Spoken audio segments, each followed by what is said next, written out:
जी बिल्कुल, मैंने आपके स्क्रिप्ट से सारे टाइम स्टैम्प्स और सेकंड्स वाली लाइंस हटा दी हैं। अब ये एक साफ सुथरा टेक्स्ट है जिसे आप आसानी से पढ़ सकते हैं या किसी वीडियो के लिए यूज़ कर सकते हैं। क्लीन स्क्रिप्ट, टाइम स्टैम्प्स के बगैर। Have you noticed your stream getting weaker, waking up at night? That pressure that wasn't there before? Most men over 60 assume this is just aging. But what if it isn't? What if one simple daily habit is quietly irritating your prostate every single day? I'm a board-certified urologist, and I've spent decades helping men restore their urinary health safely and naturally. And what I'm about to share surprises most of them. Tell me where you're watching from, and if you value straight medical truth, consider subscribing. But here's what most people don't realize. The habit damaging your prostate doesn't feel dangerous. It feels comfortable, familiar, even earned. After decades of working, providing, carrying responsibility, sitting down feels like relief. It feels like rest. And that's exactly why it slips under the radar. When I sit across from men in their late 60s and early 70s, they rarely mention this habit.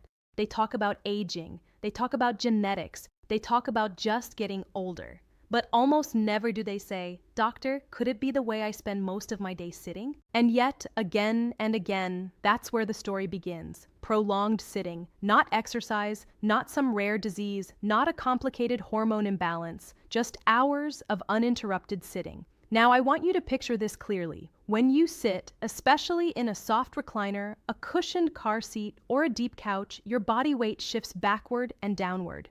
The pressure concentrates right in the center of your pelvis, in the perineum, the small area between your scrotum and your anus. Beneath that small area sits your prostate gland. It's not large, about the size of a walnut, but its location makes it vulnerable. When you remain seated for long stretches, you compress the delicate blood vessels that feed and drain that gland.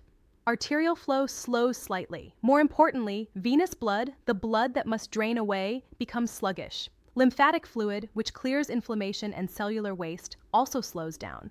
The result isn't immediate pain. That's why men miss it. The result is congestion, and congestion is silent. Inside the prostate, blood begins to pool. Oxygen delivery drops just enough to matter. Waste products accumulate, inflammatory signals increase quietly. P cytokines, chemical messengers of inflammation, rise in the tissue.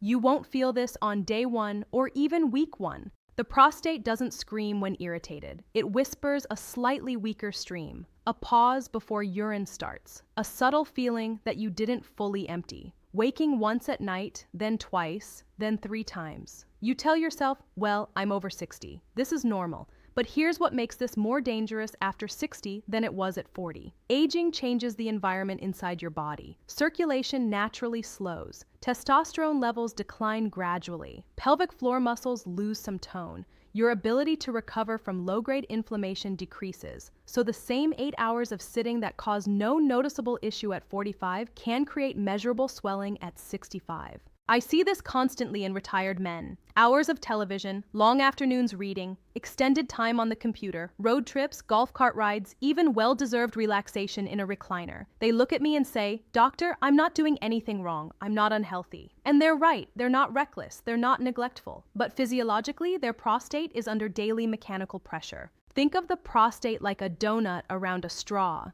The urethra, the tube that carries urine, runs right through its center. Even mild swelling of that doughnut slightly tightens the straw. You don't need massive enlargement to feel change. A small increase in tissue pressure can alter urinary flow. And when blood pools and oxygen drops, inflammatory markers rise. The tissue becomes more sensitive. The urethra narrows just enough to change the dynamics of urination. It's gradual. That's what makes it deceptive. One night you wake up at 3 a.m., you shrug it off. 6 months later, you're waking up 3 times. Sleep becomes fragmented. Energy drops during the day. Testosterone dips further because deep sleep is interrupted, and the cycle quietly reinforces itself. But here's the part most doctors never take the time to explain. It isn't simply the sitting itself. It's the uninterrupted sitting. It's the hours without circulation reset. It's the daily repetition that slowly trains your pelvic tissues into congestion. Your body adapts to patterns, and right now, many men over 60 are unknowingly training their prostate to remain in a low oxygen, low drainage state for most of the day. The good news is this isn't about fear, it's about awareness, because once you understand the mechanism, the power shifts back to you. But this is only the beginning, because sitting doesn't just compress tissue. It changes something even deeper, something hormonal and vascular that most men never connect to their prostate symptoms, and that's where this conversation becomes even more important. But here's what most people don't realize. Pressure is only the surface of the problem. What's happening underneath that pressure is what truly changes your prostate over time. You already understand that sitting compresses the pelvic area, but your body is not just structure, it's chemistry, it's circulation, it's signaling. And when you sit for long, uninterrupted periods, those systems begin to shift in subtle but powerful ways. Your prostate does not function in isolation. It responds constantly to blood flow. It responds to hormone levels. It responds to muscle activity. And when movement decreases, every one of those systems adjusts quietly at first. Let's start with circulation. Healthy prostate tissue depends on steady arterial blood flow, bringing oxygen and nutrients in, and efficient venous drainage carrying waste and inflammatory byproducts out. When you sit for extended periods, especially Chapter 2, How Sitting Disrupts Blood Flow. With poor posture, the small veins surrounding the prostate become partially compressed. Now here's the key. Arteries are stronger vessels. They keep pushing blood in, veins are softer, they struggle to drain blood out when compressed. So, what happens? You create a traffic jam. Blood enters more easily than it leaves.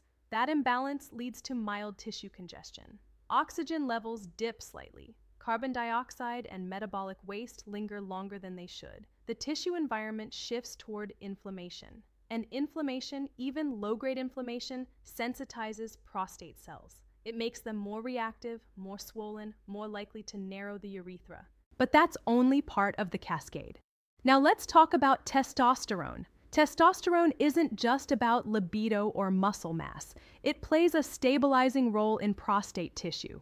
It helps regulate inflammatory signaling. It supports pelvic muscle tone. It maintains nitric oxide production, which keeps smooth muscle relaxed in the urinary tract. Sedentary behavior has been repeatedly linked to lower circulating testosterone levels. Not dramatically overnight, but gradually, consistently. When large muscle groups remain inactive for hours, metabolic demand drops. Insulin sensitivity declines over time. Cortisol can creep upward and testosterone production subtly decreases. Lower testosterone doesn't automatically mean disease, but it does mean less anti-inflammatory support. Think of testosterone as part of your internal maintenance crew. When levels dip, repair slows. Inflammatory responses last longer. Recovery takes more time. Now add in another layer, insulin resistance. Prolonged sitting reduces muscle glucose uptake over time. This contributes to higher circulating insulin levels. Elevated insulin promotes systemic inflammation, and systemic inflammation doesn't skip the prostate. It affects vascular lining, immune response, and tissue sensitivity. So now you have 3 overlapping changes: venous congestion, lower testosterone signaling, higher inflammatory tone.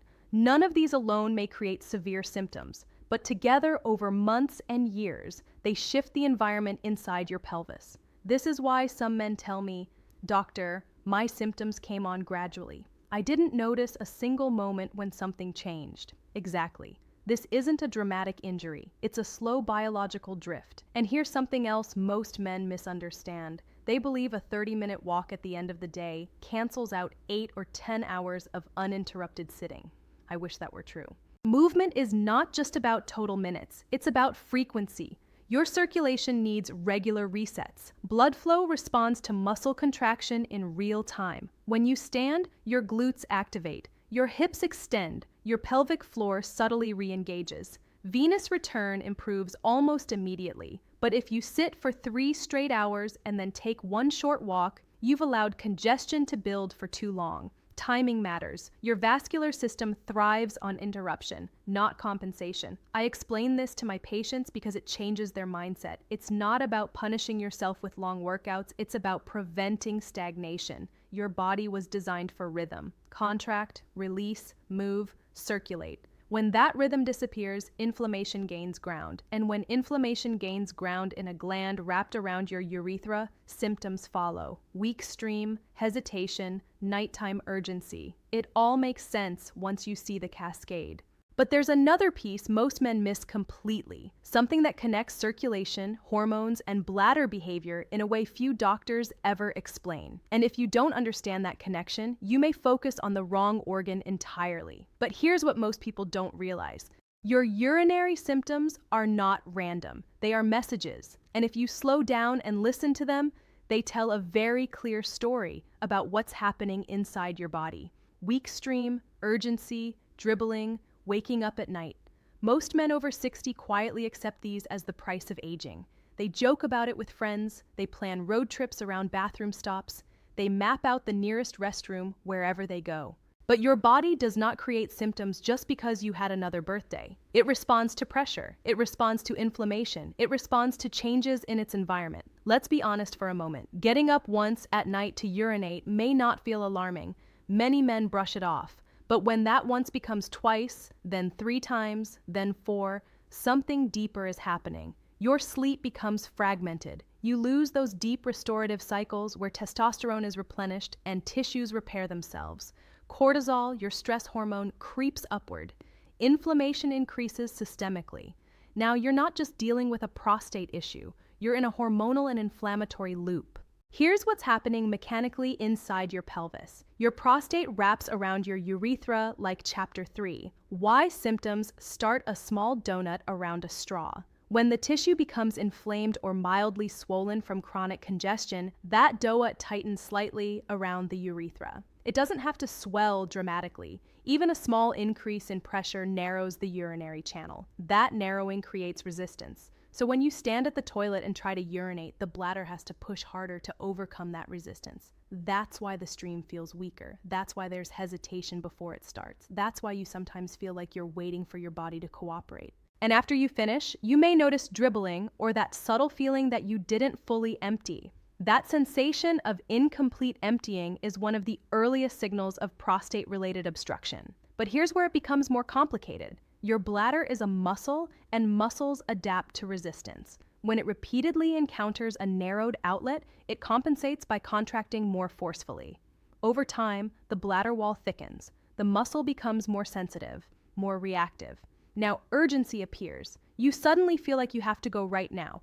You may not have much urine in the bladder, but the signal feels strong. Frequency increases. And because the bladder is now more reactive, even small amounts of urine trigger that urge.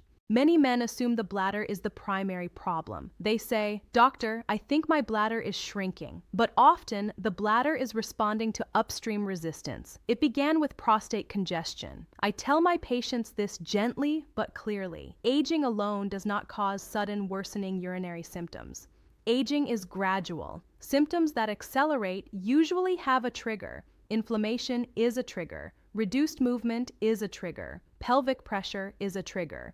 And the prostate is extremely sensitive to small environmental changes. Slight shifts in circulation or hormonal balance can alter how that tissue behaves. Now, here's the subtle symptom most men ignore, the change in effort.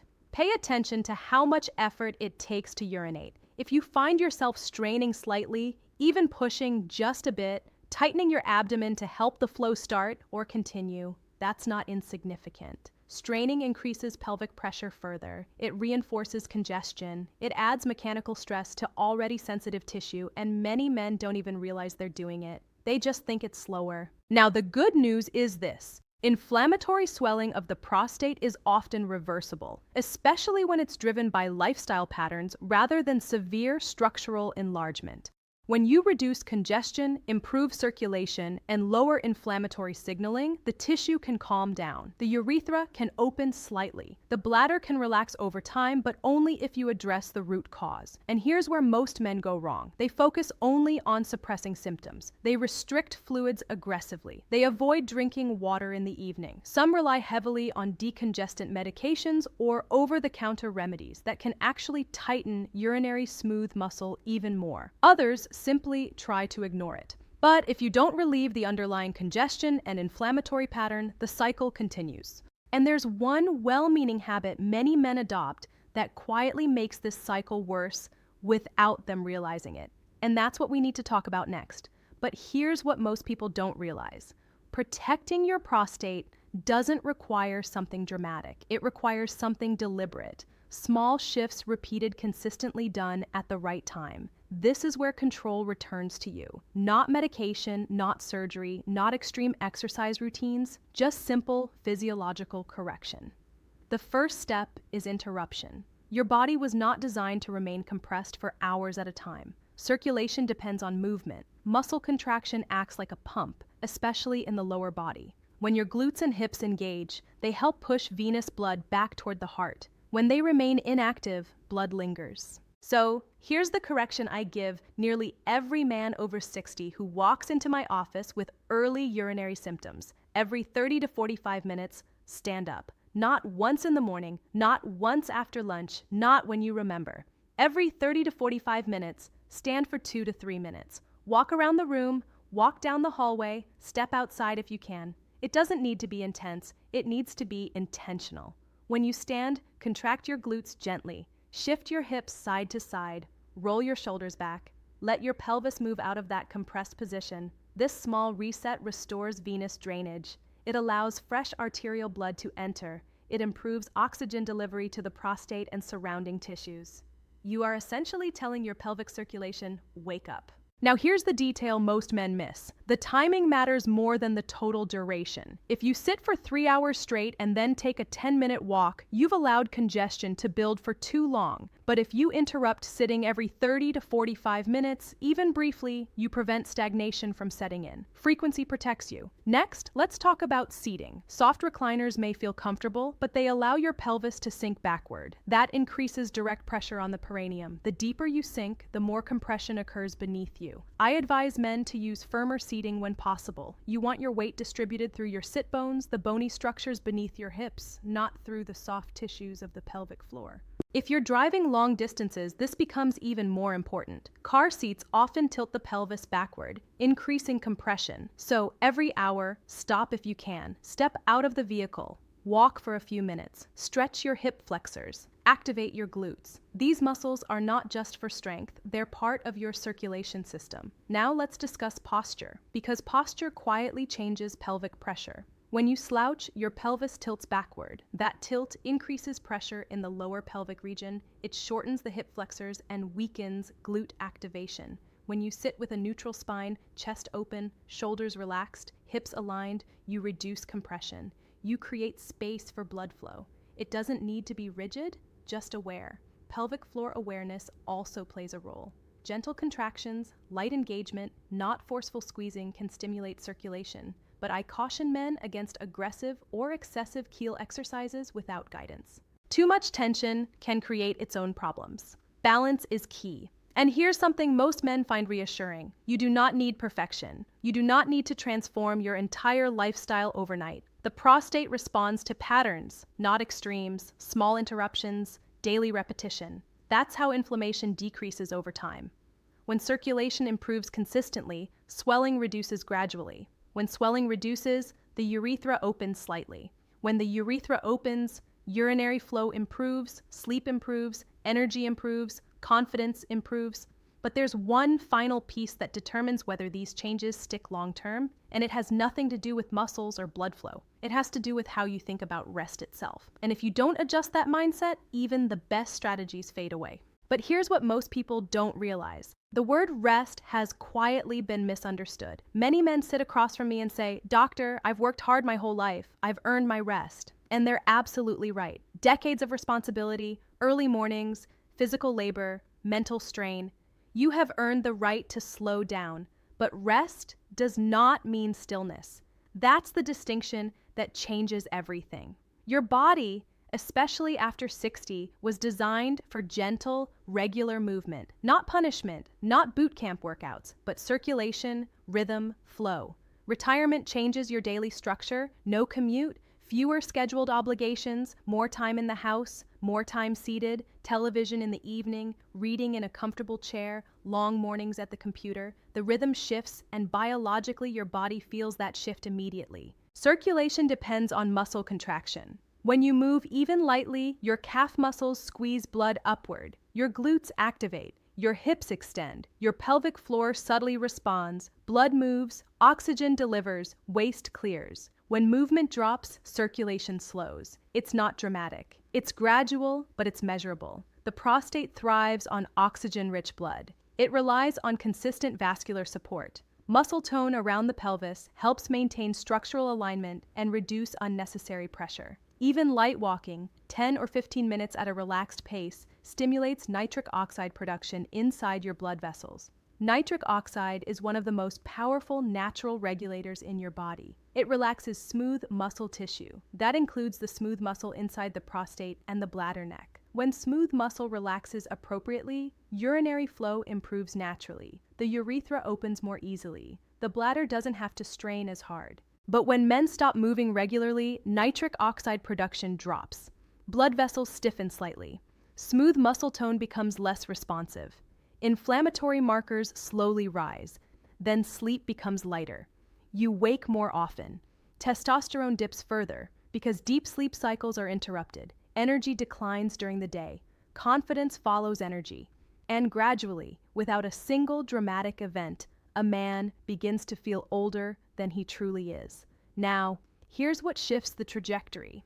When men begin moving intentionally, even modestly, they report something remarkable. Their stream improves, nighttime urination decreases, morning energy feels steadier, erections become more reliable. Not because they trained like athletes, but because circulation was restored, because nitric oxide returned, because inflammation decreased, because the body remembered its rhythm. I remind my patients of this often. Your age is not the enemy. Inactivity is aging is inevitable. Stagnation is optional. And there's one emotional belief that quietly keeps men stuck. The idea that slowing down must mean becoming still. That movement is for younger bodies. That discomfort is unavoidable. But gentle movement is not a sign of youth. It's a strategy for longevity. When you reframe rest as active recovery, short walks, posture awareness, periodic standing, light stretching, you stop feeding congestion. You stop feeding inflammation. You stop reinforcing the cycle. Instead, you begin building resilience, and something else happens that most men don't expect. They feel capable again.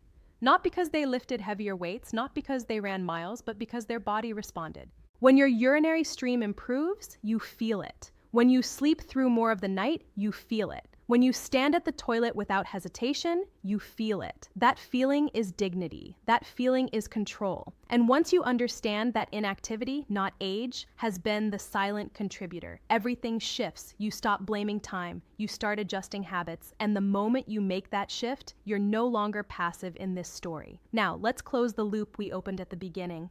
Because what you first thought was just aging looks very different now. Remember how we started? That weaker stream, the nighttime waking, that quiet pressure you brushed off as just getting older, the subtle frustration you didn't talk about but felt every single day. Now you see it differently. Your prostate isn't failing you. It isn't betraying you. It's responding. Responding to daily compression, responding to reduced circulation, responding to silent inflammation that built slowly over time.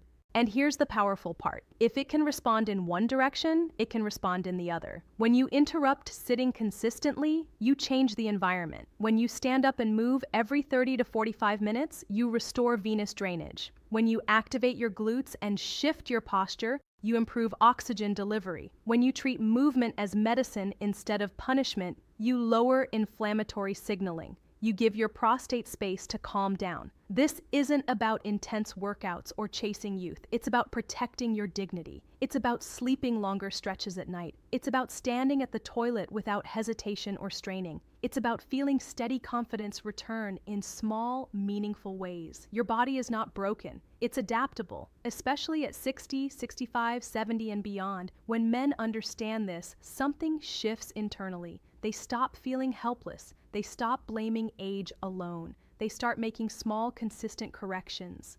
And those corrections compound. That's the journey from quiet frustration to clear understanding to steady grounded.